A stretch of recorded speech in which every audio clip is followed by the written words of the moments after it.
Lionel Messi കേരളത്തിൽ കളിക്കില്ല. FIFA അനുമതി നൽകിയില്ലെന്ന് സ്പോൺസർ. നവംബർ 17-ന് മെസ്സി കേരളത്തിൽ കളിക്കുമെന്നായിരുന്നു സർക്കാരും സ്പോൺസറും അവകാശപ്പെട്ടിരുന്നത്. സ്ഥിരീകരണമാകുന്നത് ന്യൂസ് 18 രണ്ടാഴ്ച മുൻപ് നൽകിയ വാർത്തയ്ക്ക്.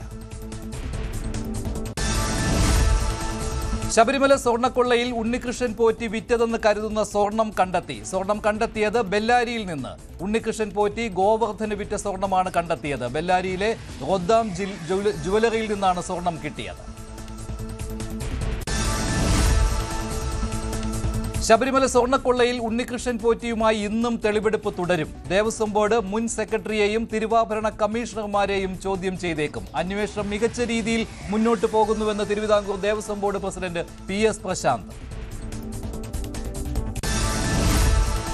ശബരിമല സ്വർണ്ണക്കൊള്ളയിൽ പ്രതിഷേധിച്ച് BJP സംഘടിപ്പിക്കുന്ന രാപകൽ സെക്രട്ടേറിയറ്റ് ധർണ തുടരുന്നു. സ്വർണ്ണ മോഷണത്തിൽ നടപടി ആവശ്യപ്പെട്ടാണ് പ്രതിഷേധം. BJP സംസ്ഥാന അധ്യക്ഷൻ രാജീവ് ചന്ദ്രശേഖറും മുതിർന്ന സംസ്ഥാന നേതാക്കളും ഉപരോധ സമരത്തിൽ പങ്കെടുക്കുന്നു. PM ശ്രീയിൽ ഒപ്പിട്ടതിൽ പ്രതിഷേധം കൂടുതൽ കടുപ്പിച്ച് CPI. തിങ്കളാഴ്ച വരെ പാർട്ടി മന്ത്രിമാർ സർക്കാർ പരിപാടികളിൽ പങ്കെടുക്കില്ല. കണ്ണൂരിലെ മാവേലി സ്റ്റോറുകളുടെ ഉദ്ഘാടനത്തിന് പോകാതെ മന്ത്രി GR അനിൽ. 4.5 വർഷത്തിനു ശേഷം ആദ്യമായി ആലപ്പുഴയിലെ സർക്കാർ പരിപാടിയിൽ G സുധാകരന്റെ ചിത്രം. പൊതുമരാമത്ത് വകുപ്പ് പുറത്തിറക്കിയ പോസ്റ്ററിലാണ് സുധാകരന്റെ ചിത്രമുള്ളത്. 27-ന് നടക്കുന്ന തോട്ടപ്പള്ളി നാലച്ചിറ പാലം ഉദ്ഘാടനത്തിന്റെ പോസ്റ്ററിലാണ് സുധാകരന്റെ ചിത്രം.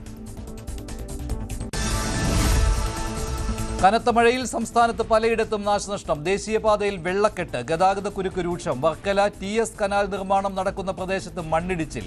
ഇന്നും സംസ്ഥാനത്താകെ ശക്തമായ ഒറ്റപ്പെട്ട മഴയ്ക്ക് സാധ്യത. തിങ്കളാഴ്ചയോടെ ചുഴലിക്കാറ്റിനും സാധ്യത. ചേർത്തല ഐഷ കൊലക്കേസിൽ പ്രതി സെബാസ്റ്റ്യന്റെ മുൻ പെൺ സുഹൃത്ത് റോസമ്മയെ വീണ്ടും ചോദ്യം ചെയ്തു. സെബാസ്റ്റ്യനുമായി സൗഹൃദം മാത്രമെന്നാണ് റോസമ്മയുടെ മൊഴി.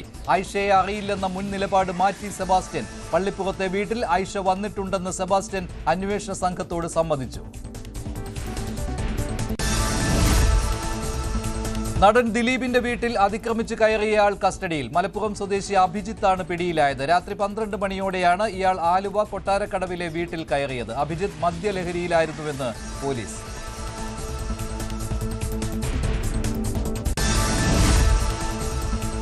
പാലക്കാട് ക്ഷേത്ര ദർശനം നടത്തി തമിഴ് സിനിമാ താരം അജിത് കുമാറും ഭാര്യ ശാലിനിയും മകനും. പാലക്കാട് പേരുവെമ്പ് ഊട്ടുകുളങ്ങര ഭഗവതി ക്ഷേത്രത്തിലാണ് അജിത് കുമാറും കുടുംബവും ദർശനം നടത്തിയത്. ശാലിനി തന്നെയാണ് ചിത്രങ്ങൾ ഇൻസ്റ്റഗ്രാമിൽ പങ്കുവച്ചത്. സംസ്ഥാന സ്കൂൾ അത്ലറ്റിക് മീറ്റിൽ ഇന്ന് 17 ഫൈനലുകൾ. 200 മീറ്റർ ഫൈനൽ പോരാട്ടം വൈകിട്ട്. ഓവറോൾ പോയിന്റ് പട്ടികയിൽ തിരുവനന്തപുരത്തിന്റെ കുതിപ്പ്.